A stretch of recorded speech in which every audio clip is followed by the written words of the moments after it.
Hello, everyone.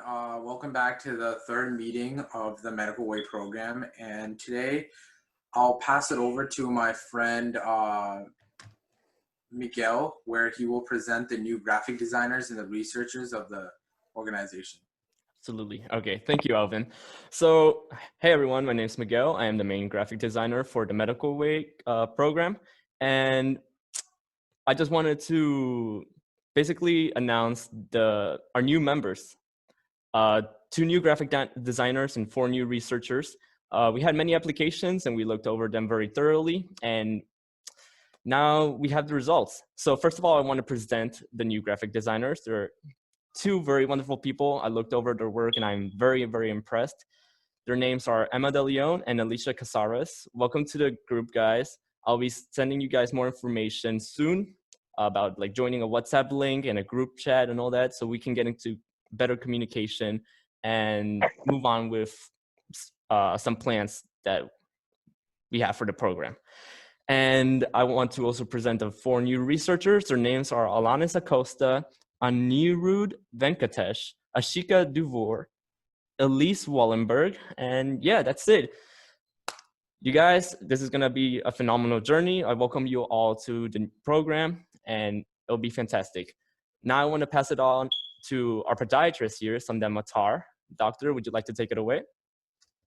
Hi, everyone. My name is Dr. Tarr. I'm a podiatrist, a foot and ankle doctor. I actually graduated from residency about, 26 days ago today. A little bit about me. I grew up right outside Atlanta, Georgia, in a town called Snellville. It's the suburbs of Atlanta. For college, went to New York Institute of Technology in New York City. Graduated with a degree in life sciences and biology. For podiatry school, I went to Kent State University, right outside Cleveland, Ohio, and graduated in 2017.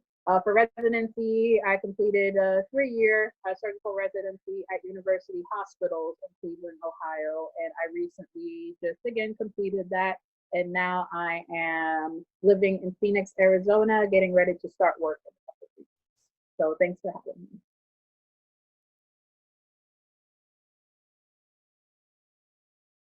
Okay, that wraps it up. If you guys have any questions, you can put it into the chat window or directly ask her about it. And if you would like, can you explain your residency and the actual path to becoming a podiatrist?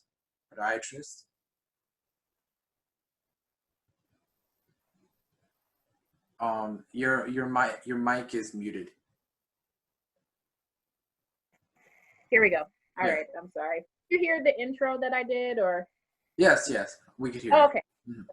I think it just, I'm not sure, muted itself. So my path to podiatry, I think a lot of podiatrists start out on the MD-DO route just because that's all that's talked about, really. Unfortunately, podiatry is a specialty that I think is newer in the consciousness of, I think, a lot of students that are going down the route to medicine.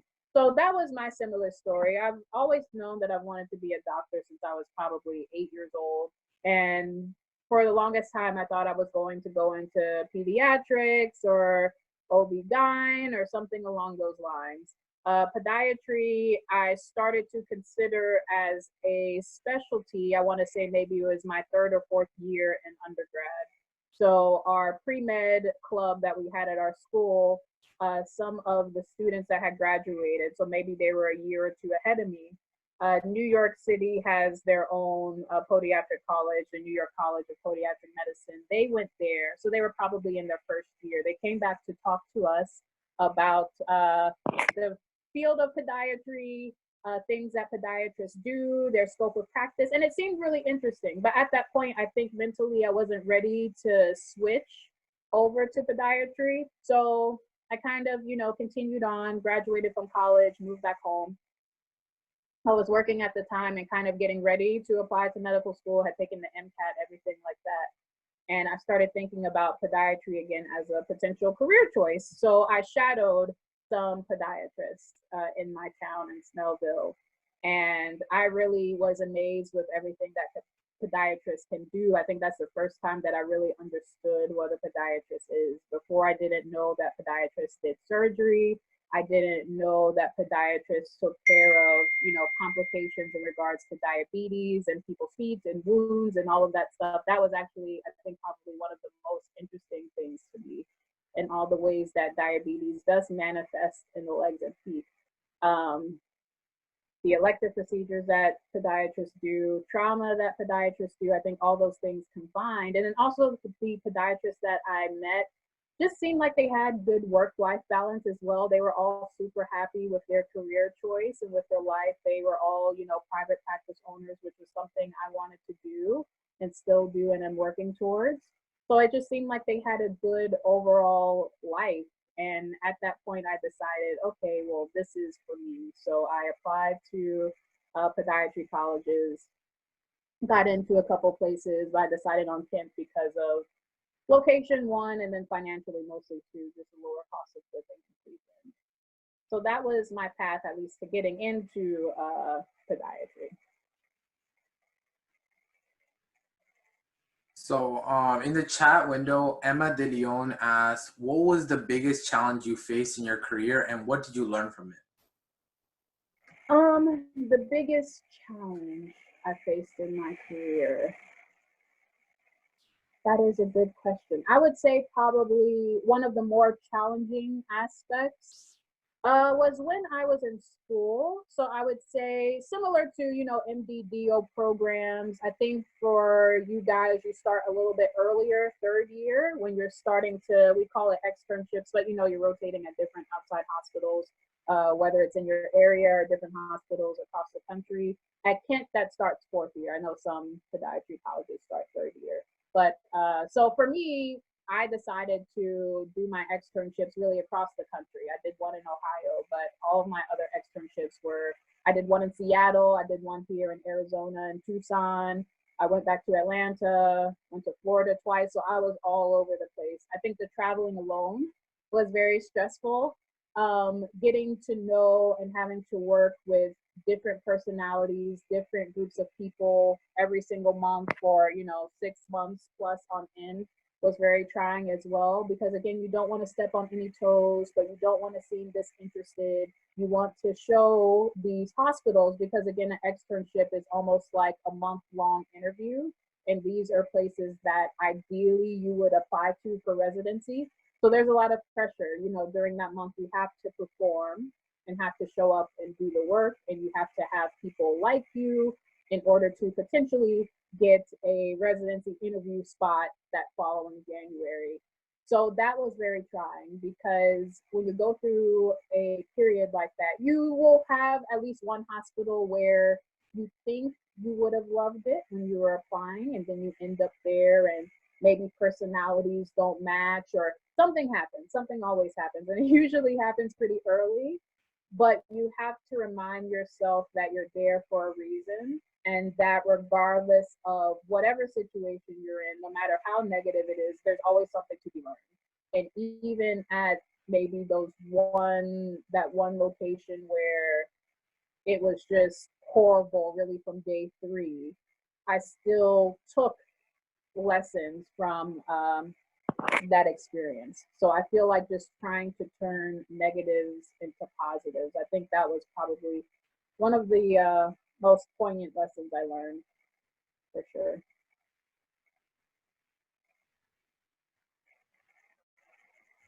The second question is from Harmat. What realizations have you had throughout your education that were unexpected? What I didn't hear the end of the question. I'm sorry. What realizations have you had throughout your education that were unexpected? Oh, that were unexpected. Let's see. I think a realization that I had that were unexpected. I think for me, and I think this goes for a lot of pre-medical students, whether it's podiatry or MDD or regardless, I think that a lot of us, we are, maybe let's say the upper crest when it comes to performance-wise,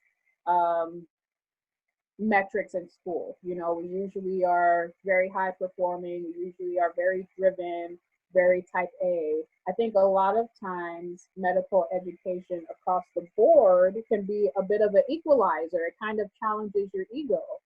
And that can be a tough lesson to learn. And I didn't have that lesson until I was 26 when I entered, you know, podiatry school. For again, most of my life, I was always up here. And I think that experience, especially in the beginning, showed me that I am mortal. It showed me that it's okay to ask for help if, you know, you are having issues with a certain class. It's okay to reach out for help. Again, I never really had to do that in my life until, you know, that period in time. So, and I think it caused me or taught me to be humble as well, because once your ego is, you know, kind of checked, ideally the next step in that, I guess, realization is you become more humble. Instead of becoming angry, you become, you know, I think a lot more grounded as an individual. So I think for me, that was unexpected. I expected to just kind of, you know, cruise through like I did primary, secondary school, high school, college. You know, I knew it was going to be harder, but I didn't expect it to be as hard as it was. So again, it, you know, caused me to kind of come back down to earth and check my own ego, which was a lesson I needed to learn for sure. So I'm grateful for it now. The next question is by Nikhil Pochana. Did you take a gap year after you went to college or before going to podiatry school? I actually took 3. So I was out of school for 3 years. I was working in between time. I was doing a couple different things. So I guess sometimes people ask the question, is it good to take a gap year? I'm not sure. It's up to the individual. I think for some people, yes, if you need time to kind of wrap your mind around the fact that, okay, well, this is your next journey, this is what you're doing. Because kind of once you start that process of going to medical school or podiatry school, whatever it is, your life forever is kind of shifted in that direction. So are you ready to, you know, move away from family if you end up getting accepted to a school that's not in your immediate area? Are you ready for kind of like, because in a way you do have to put your life on hold, you truly do. And if you're not ready to do that, then maybe it's better to take a gap year. You know, maybe if you're not, you know, for a lot of different reasons, just ready overall to apply, then it's okay to take a gap year, you know, but again, kind of stay abreast of different things in the field that you're trying to go into. Keep shadowing, keep, you know, looking over different things so that when you actually do become accepted and you're starting school, at least your brain is in a study mode still, if that makes sense. So.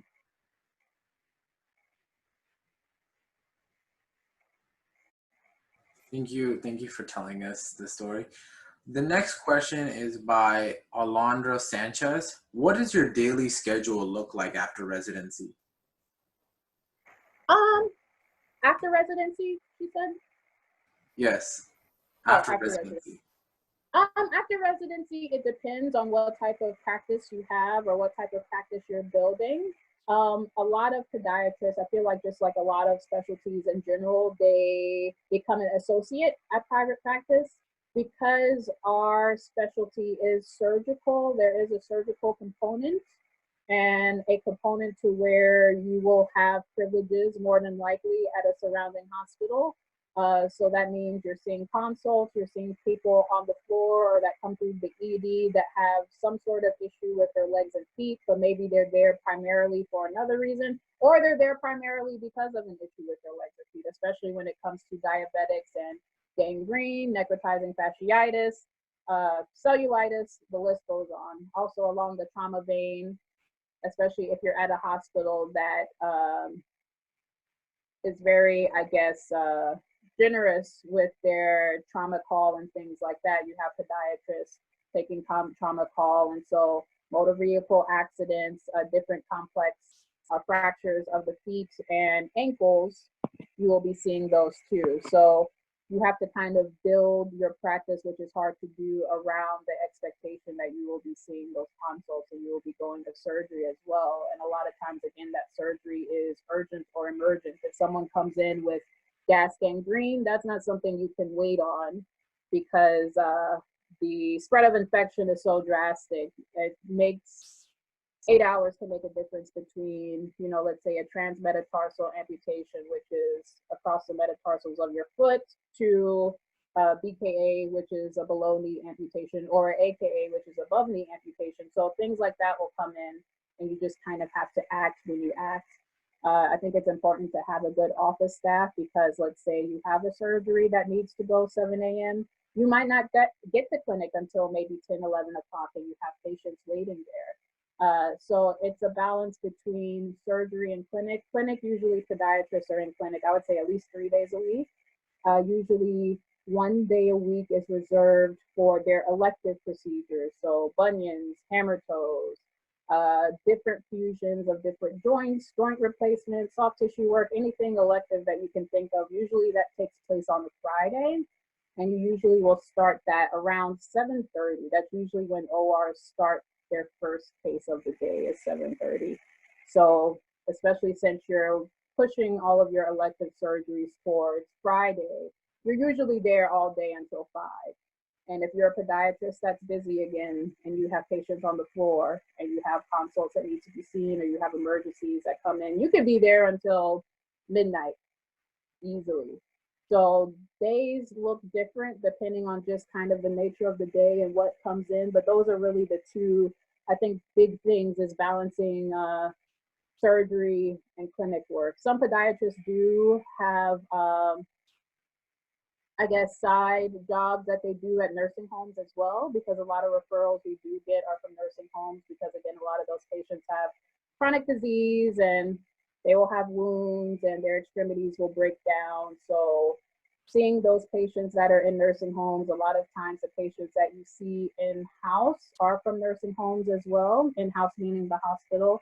So you'll more than likely perform some sort of surgery on them or amputation. You send them back to a nursing home once they're clear, and once medicine team has given clearance to say, okay, this patient is stable, they're free to be discharged. And then you follow up with them at the nursing home, because again, a lot of these people are pretty sick. Transportation is an issue. So to ask them every week to go to your office to check their wound and to check their incision, it's hard to do for those type of patients. So a lot of times it's easier just to have a couple nursing homes that you see, and then every week you can check up on that patient, make sure that patient is healing properly. And a lot of times, honestly, they're not.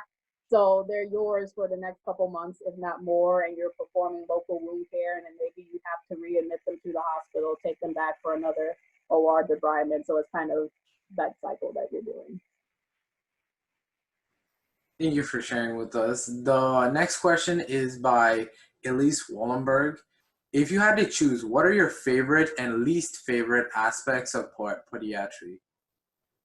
My favorite would be, I think, surgery for sure. Not all surgeries I like doing, especially surgeries that are longer, like Charcot reconstructions. I'm not sure if you guys are familiar with Charcot, but Charcot affects maybe 5% of diabetic patients, basically due to the neuropathy or nerve loss that diabetics will experience. A lot of people experience nerve loss. Alcoholics, that's one, I guess, population that will experience neuropathy, just because chronic alcohol consumption will damage your nerves over time, but also elevated blood sugar will damage your nerves over time. And because those people can't feel their feet, there's two different theories as to why Charcot happens, but basically it's a collapse of your foot. How your foot has a normal arch like this, it's nice and U-shaped. The foot completely bottoms out, and you get this rocker bottom foot. So you can't really walk on that. You have to brace them at that point. And because their foot is completely misshapen, they will ulcerate at the bottom, because now you're putting pressure on points that normally don't receive that pressure. And then you have pressure points from bones, because the bones will essentially disintegrate and reform. But when they reform, it's not the normal anatomy. So it's a very destructive disease. So a lot of podiatrists will go in and do a reconstruction of their foot and kind of give them something that is better to be braced and take pressure off of those areas that are already open or could potentially open. That's a 6 to 8 hour surgery, so I don't like doing those. I mean, I did them in residency, but I don't care for doing them just because they're so labor intensive. So now as an attending, I will hunt those people that need that to something else.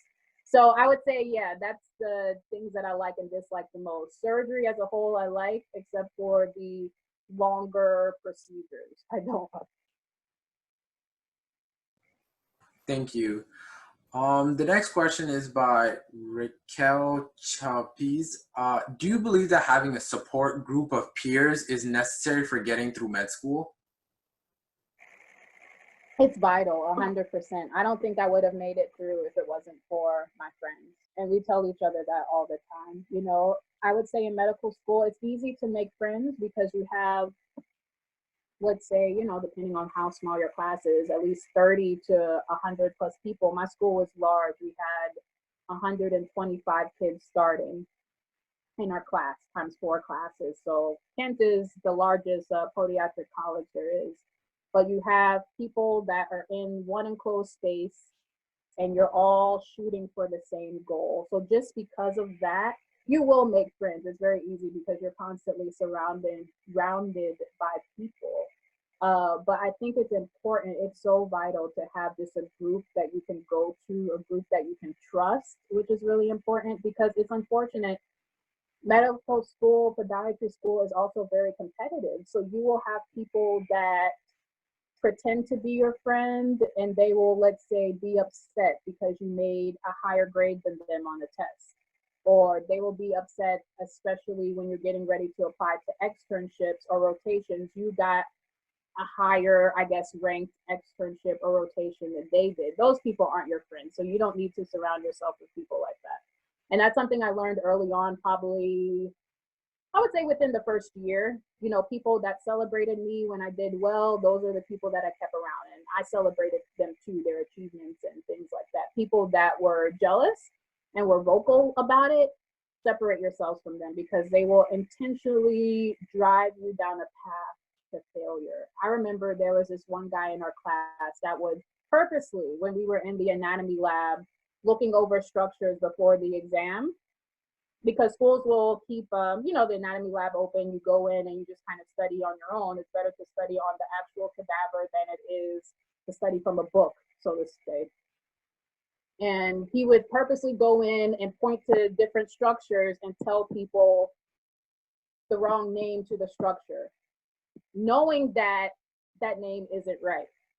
So, I mean, those are the type of people that you will just come across, and it's really nasty and really disgusting, but that's just how people are. So you have to be really careful with avoiding those people, and you'll find a group of people that truly care about you, truly want to see you succeed, truly want to see you happy, and realize that medical school is not a competition. I don't know. I looked at it that way, and I just said, you know, and I think that's a lesson for life. Not everything is for everybody.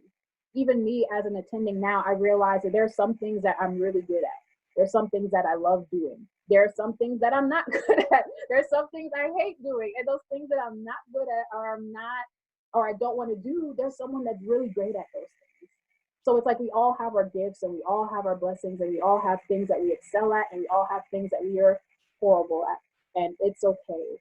So you need to find those people that truly, truly, truly love you, truly, truly, truly want to see you through.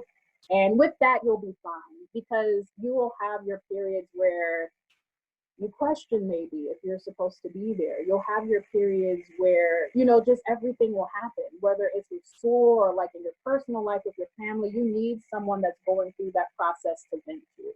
Because a lot of times, unless you have a family member that maybe went to medical school or podiatry school, they don't understand. Like they try to be supportive, and they are supportive, but it's just very different when you're in the trenches. No one else really understands unless people have been through that process themselves.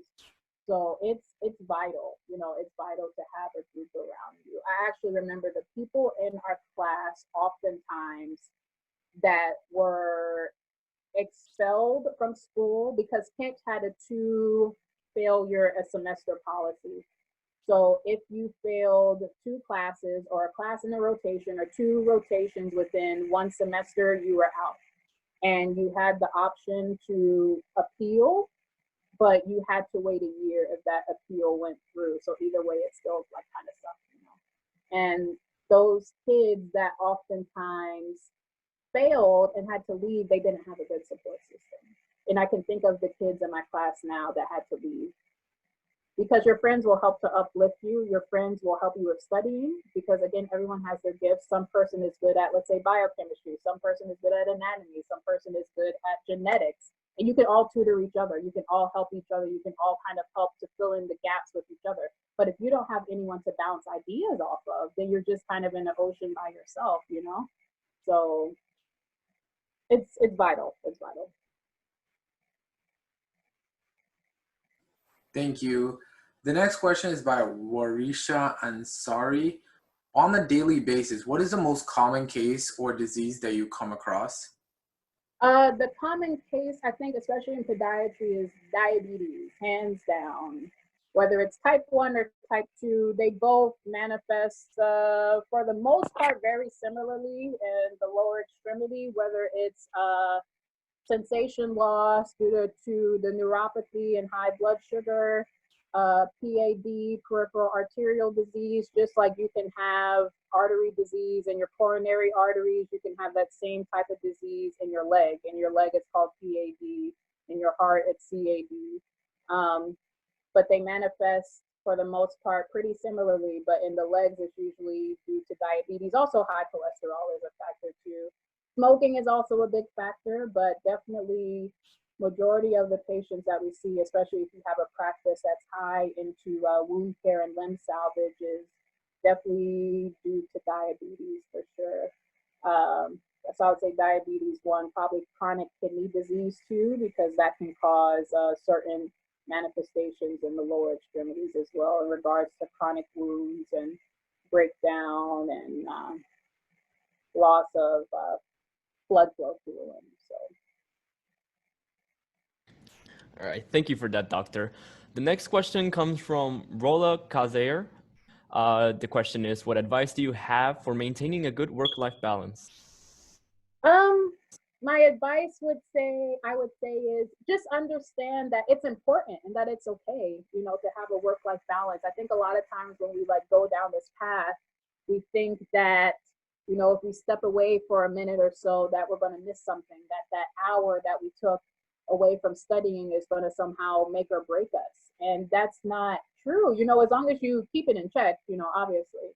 I think it's so important, because that's one mistake I made when I was going through school. I had no work-life balance until maybe 3rd year, when I discovered, oh, it's nice to kind of, go out and just explore the city, just spend a couple of hours just out, with people. It's good to have hobbies. Hobbies weren't a thing for me until 4th year of podiatry school. And I feel like just overall, I would have been a better human being if I would have went in with some sort of hobby, cultivated some sort of hobby, so that when school got too much, when the drama got too much, when everything got too much, I had at least like a safe space I could turn to be like, okay, well, this is my thing. This is what I'm going to do. So it's definitely important. It's okay to have, work-life balance. You'll meet students that have none, and they kind of shame you for it, and they say, oh, well, you must not want it bad enough because you're doing this, you're doing that, you're doing the other thing. But I feel like the most, well-rounded physicians have a work-life balance. So it's important to cultivate that for sure. All right. Thank you for that once again. The next question comes from Rohit Paratkar. And the question is, what habits and qualities do you think have led you to be successful throughout your education and residency?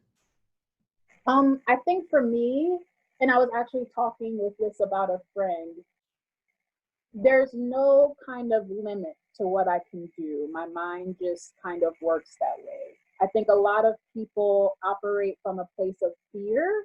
And not to say I've never felt fear, but I've never let that fear stop me from doing what I wanted to do. You know, a lot of times when I was a kid, people told me, oh, medicine is too hard. Or, oh, you're a girl. Don't you want to get married? Don't you want to have children? Do nursing instead. Or just marry a doctor instead. Do something else instead. It's too hard. It takes too long. And I never listened to them. You know, I would get maybe angry that they ever thought to say something like that to me, but it was always like, I'm going to show you.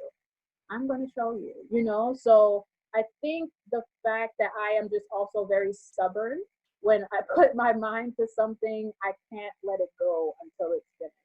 And I feel like medicine for me has always been my thing, that it's like I could not let go of it until I was finished. So come hell or high water, I was going to make it through.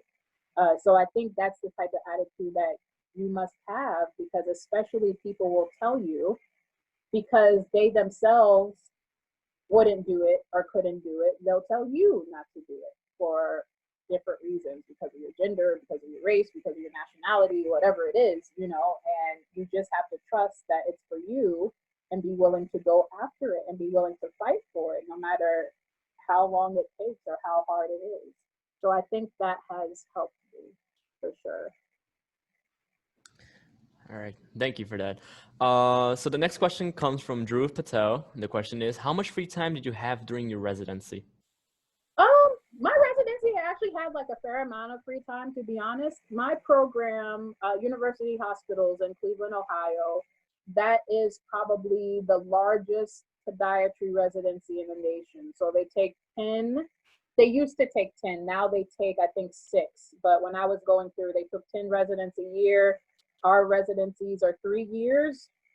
So we had 30 residents floating around for the hospital system. And then we had 2 advanced limb salvage fellows and then 2 trauma fellows as well. So, I mean, it's a massive program.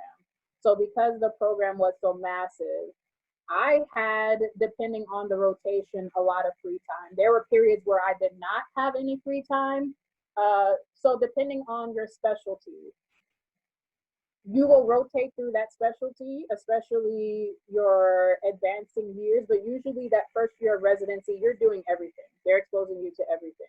So regardless of your specialty, like for us, we did internal medicine. That's something that all residents have to do, because that's bread and butter. If you don't understand the body and how it functions, if you don't understand how to work up patients, you're no good to anyone, regardless of your specialty. So for us, especially at our hospital, we did 3 months of internal medicine. And that was probably the time that I was the busiest, but I also loved that rotation the most out of all of my off-surface rotations, because I learned a lot. I learned to be comfortable with myself as a doctor. July 1st is the start date for residency programs, and I started internal medicine July 1st. And you know, it was hard to do because you're up on the floor, you have your long white coat, people are referring to you as doctor, and you're just like, oh my God, you still feel like a student, you know, so people are coming up to you. I remember being so confused the first day. Me and my friend Ozzy, also a first year at the time, and she was an actual internal medicine resident, so that was her like house right there. And I'm just visiting for 3 months. We go upstairs with one of the senior residents, and one of the nurses comes up to us and goes, she looks at me and she goes, oh, doctor, so this is the patient, and she's presenting the patient. And I'm thinking in my head, like, why is she telling me about the patient? Like, who am I? And I had to remind myself, oh, I'm the doctor now. It's July 1st. I am the doctor, so I'm the person that they're going to come to. So, you know, free time and residency, it depends on the program. It depends on the rotation you're on, but you have more free time, I would say, than school for sure. So residency, I traveled, I hung out with friends. I did a lot of really cool things in residency. I feel like residency, I kind of started to live my life, and I hadn't been able to do that for 4 years prior. So my residency experience was good. All right, awesome. So the next question comes from Harmut Brar. And the question is, what type of background checks do medical schools do, such as social media analysis, etc.? So background checks. I mean, I definitely think they do like a criminal background check to a certain extent. it depends on the school if they will check your social media. I know that now, especially since social media is so popular, I think it's probably something that most schools do. You know, they'll type in your name and see if anything comes up. Please, I guess, see if anything comes up disparagingly. But I guess they aren't open about that. But they do checks from time to time. And then also be forewarned that the school is also looking at your social media while you're in school as well. I remember it wasn't in my class, but a gentleman that was in the class before me made some threats towards some people in his class. And because every class at Kent had their own Facebook group and some people in administration were a part of that Facebook group, when that whole exchange happened with that student threatening the life of another student, he was expelled. So, you know, keep that in mind as well, that they are still watching. I'm not saying, you know, don't post a night going out with your friends. That's fine. They're not, you know, too concerned about that. But if it's things like that, that are like very almost like terroristic, like be be careful. I mean, you shouldn't be posting or thinking that stuff anyway, but if you do, that could be grounds for expulsion for sure. All right, very good response to that. Thank you for that. So next question comes from Rohit Parwardkar.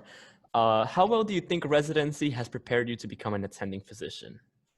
I think it's prepared me pretty well. I think the one thing I learned most from residency was just kind of like the juggling act, again, like juggling clinic and surgery and consults and kind of all those things, which again, you don't really see when you're a student, unless maybe your fourth year, you're on externships, but again, you're a student, so you're rounding and you're doing things like that, but the weight of those patients isn't on you like it is the resident. So I feel like residency has prepared me in that way. And I think residency, again, just made me more confident and made me more confident in my abilities, because a lot of times you are left to your own devices, at least when the attending physician gets that, okay, that person is competent to a certain degree, let them go. And they'll let you fly. You know, maybe they've met you and it's day 3 and it's like, all right, take the scalpel if you're in a surgical residency. Once they've seen you suture, obviously, and they know, okay, that person is good with their hands, take the scalpel. I had one attending that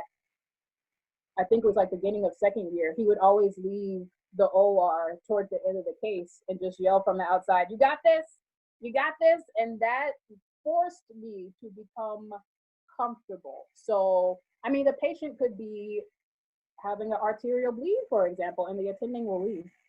Because especially in the podiatry world, it's kind of the saying that all bleeding stops. And yeah, in podiatry, all bleeding stops. Obviously, in general surgery, that's not the case. But in the leg, yeah, all bleeding stops. So they want to see how you'll handle those situations. What are you going to do for hemostasis? Let's say you have, you know, again, a transmetatarsal amputation and you have skin flaps everywhere. You have to close this foot. How are you going to close that foot with nobody there to give them something that's going to heal, that's going to look somewhat decent? So I think residency made me a better attending because I am confident in my abilities, that really, regardless of what situation comes in front of me, I can manage it and get through it. Thank you for sharing that. So the next question comes from Rola Kazair. My apologies if I mispronounced that name. And the question is there a specific reason you chose to pursue podiatry? Again, I think it was because of the variety within podiatry. So with podiatry, I think unlike a lot of other specialties, you can easily just switch back and forth. If I was a podiatrist that said, oh, I want to do trauma and that's what I want to do, if I go to a residency that makes me comfortable with taking on trauma cases, and I market myself as a trauma podiatrist, and then maybe I get on to a private practice that does a lot of trauma, then I could be a trauma podiatrist. I could essentially be an orthopod if I wanted to. If I wanted to do podopeds and deal with clubfoot and kind of like all the anomalies you see in young children and congenital clubfoot. If again, I went to a residency and I was comfortable with seeing children and maybe I did like a 1-year fellowship and I was really comfortable. You market yourself that way, you can do it. So it's easy to switch back and forth within podiatry, which is what I like. I remember I met one attending, and she was actually one of the professors at our school. She went to a 3-year residency, like again, most podiatrists do now down in Miami, which was very focused on trauma and surgery. So that's what she did for her first maybe 5 years that she was out. She took trauma calls, she did all the big cases, life was grand. When she had children, she realized that she wanted to slow down. She didn't want to be on call all the time. She wanted to be, you know, taking them to school in the morning, be there to pick them up in the afternoon, not missing family events. So she decided, I'm not going to do this anymore. I'm going to get into podiatrics and not do surgery. And she could do that because she had enough knowledge of children's feet. So there's no type of really like licensure difference between a podiatrist that specializes in children, between a podiatrist that does wound and limb salvage, between a podiatrist that does, let's say, dermatology, because there's podiatrists that focus on that. So I think that was the thing that I liked the most about it. Thank you for sharing that, doctor. So the next question comes from Dhruv Patel, and their question is, what was your most special / most rewarding case? Most special case. Let's see. Most special case. I would say the one that I remember the most, and I won't say it was special to a certain extent, but for some reason it still sticks with me. So I remember my first year of residency, I was with an attending, a couple, husband and wife. They were both podiatrists. And they were, you know, heavy into surgical volume, did a lot of limb salvage and reconstruction, things like that. So I get consulted to the hospital. To make a long story short, the gentleman was 37 years old, type 1 diabetic, schizophrenic, very poorly controlled, and he had frostbite of his toes. And because he was poorly controlled diabetic, he didn't feel, and then also the nature of the frostbite too, he didn't really feel any type of changes to his feet. So we did, you know, the transmetatarsal amputation, because once we, a lot of times podiatrists will work with either vascular surgery or interventional cardiology. Because if we go in and amputate and that person doesn't have blood flow to that level, this will all die. And then you're looking at a higher up amputation. So as a podiatrist, you go in, you see kind of where the tissue is dying, but you also have to consult one of those two services to do angiograms. They do angiograms of your feet. They can put stents in arteries, a lot of really amazing things in your feet and legs as well. And once they tell you, okay, this is the level of blood flow that they have, then you can decide what type of amputation that you do. So this gentleman had enough blood flow for this to be viable. So we took half of his forefoot. I remember in the OR, I mean, a lot of times with this type of surgery, the transmetatarsal amputation, you have a fairly decent sized artery on the top of your foot that you have to go through. A lot of our patients with this surgery, they don't have blood flow. So when we go through it, there's no bleeding or there's minimal bleeding. But because he was 37 years old, he had a lot of bleeding. And I remember the attending making the cut and blood literally just shot across the room to the other wall, like hit her in the face partially while it flew behind her. And to get him to stop bleeding, I think we took about an hour to get it to stop, to hand tie, to there's different products that you can use that stop bleeding, to Bovie, everything that we used. We had, I mean, it was just, I think that was the longest case that bleeding wise it took to control. But we finally did. He went back upstairs. Basically, to make a long story short, he was discharged. A lot of times with our infection patients, they're sent home with IV antibiotics, especially in an infection case that's that extensive, and you'll usually be on it for 6 weeks. Well, IV antibiotics also damage your kidneys as well long term, especially vancomycin. So he came back maybe within 3 weeks with kidney damage, and his foot was still terrible, so we took him back again. So that, I think, would be the most I guess poignant case that I remember. And I'm sorry, what was the second half to your question? I mean, the question was, what was your most special / most rewarding case? Oh, okay. So I guess in that same vein, rewarding. There was, again, probably like a 35-year-old male that, again, had diabetes, and he developed Charcot, which was the collapse of the foot. And we did a reconstruction of his arch and also put on an X-Fix. And I'm not sure if any of you have seen an external fixator. When you put it around someone's skull and neck, it's called a halo, pretty much from the knee down. I mean, it's all the same thing. External fixation just kind of helps to stabilize bones outside of driving screws and plates into said bones. So with this gentleman, just due to the nature of his disease, we removed bones that had to be removed to kind of make his foot something that was braceable, and then put a frame from the knee down. And he was in that frame for maybe 6 months while he healed. And then he eventually got the frame off, and then, you know, went to physical therapy and all that stuff. So I would say, yeah, that would be the most rewarding. All right. Thank you for sharing those two wonderful stories. Those were really nice. Okay, so the next question comes from Michelle Zamudio. And the question is, what qualities, traits are crucial to possess as a podiatrist?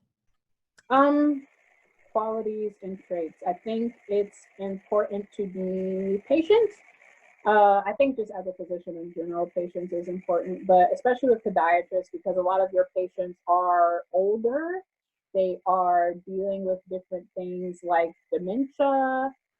Maybe there could be a lack of understanding on their part in regards to their disease state, in regards to managing their diabetes, and they don't understand maybe why they are even in your office, why they need to see you so often, why they have this need.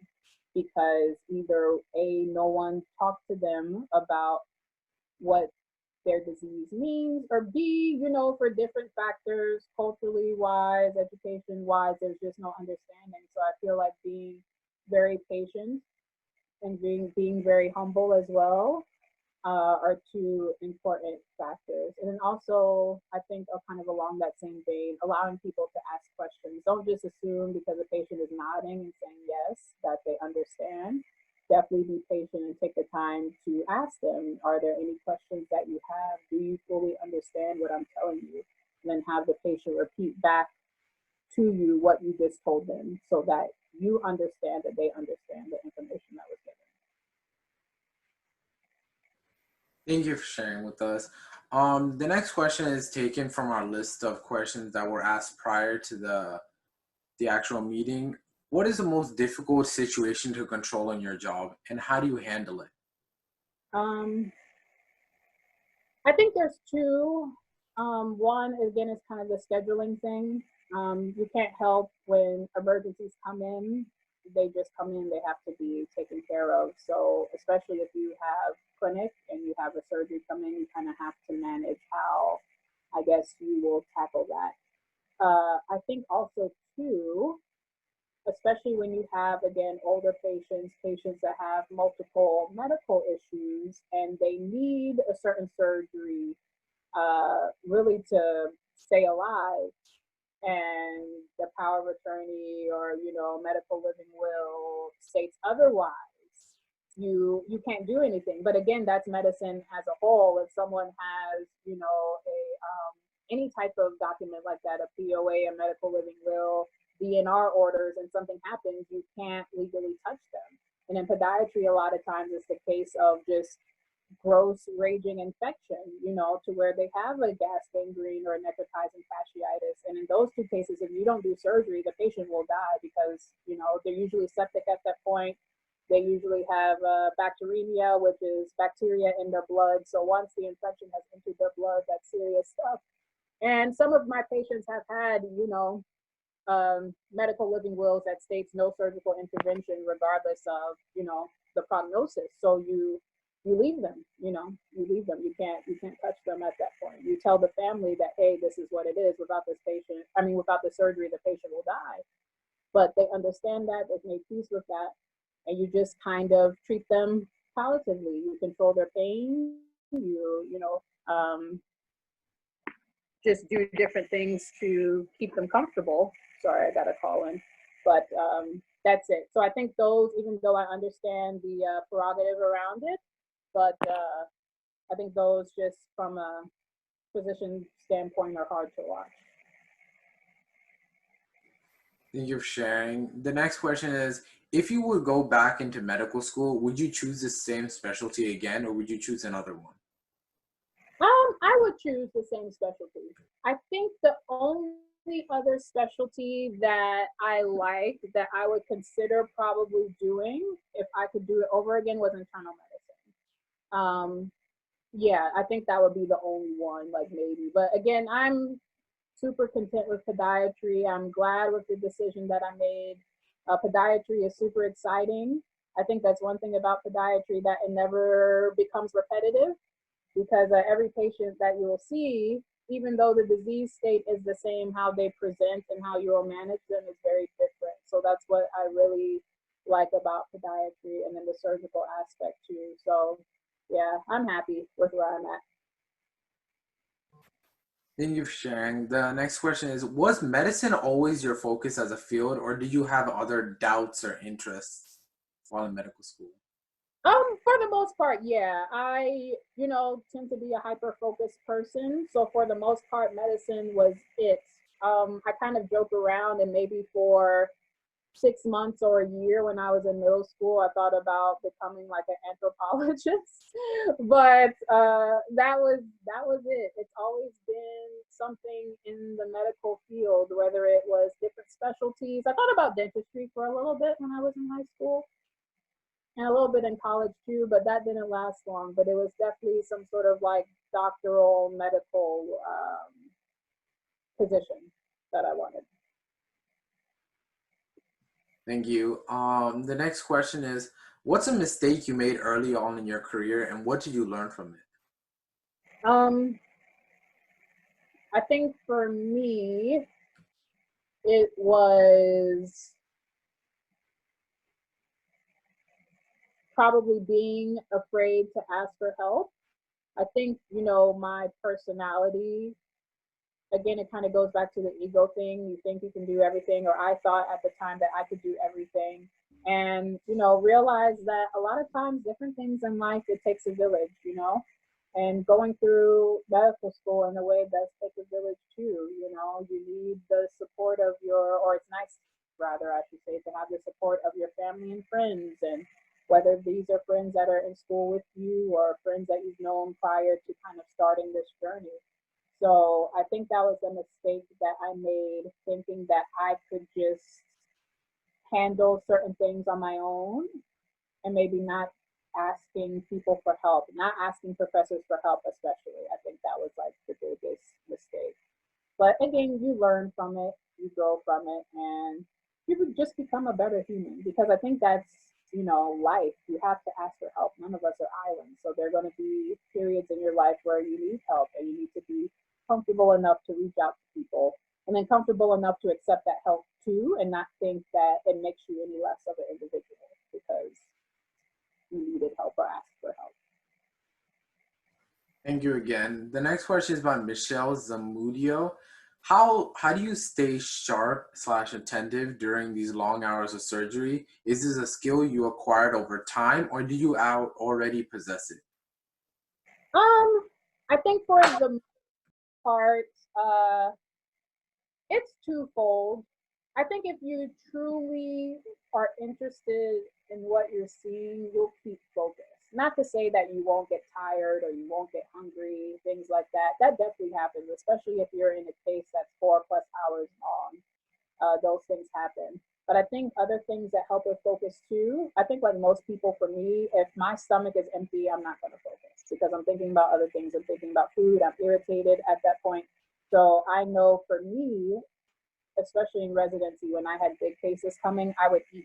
Even if it was 7 a.m. and I wasn't hungry because I just woke up, I would eat. Because I know I'm going in for at least 6 hours. I'm not going to get food.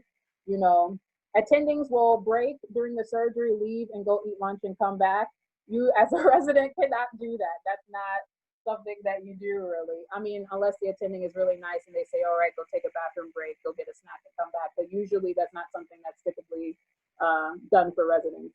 So Again, things like food, hydration, making sure you're just well rested the night before, you're not tired, you're not, kind of dealing with other things. I think help with your attentiveness, because then you can focus on the task at hand for like those really long cases. Thank you for sharing with us. On this will conclude our meeting. I just want to ask if our participants can message you on Instagram or any other social media platform to ask you any more further questions. Oh, yes, sure. So you're always welcome to message me. I, reply to messages actually all the time I reply to messages. It might take me a moment, so forgive me. My Instagram name is Dr. Tarr, DOCTOR.TARR. So you can find me on there. Thank you. That will conclude our meeting. Thank you for sharing with us, Dr. Tarr, and thank you for agreeing to take care of this Zoom. And thank you, everyone, for joining us to listen to Dr. Tarr. And thank you very much. That will conclude this meeting. Thank you, guys. Take care. Thank you. Thank you, doctor. Have a great day. Bye.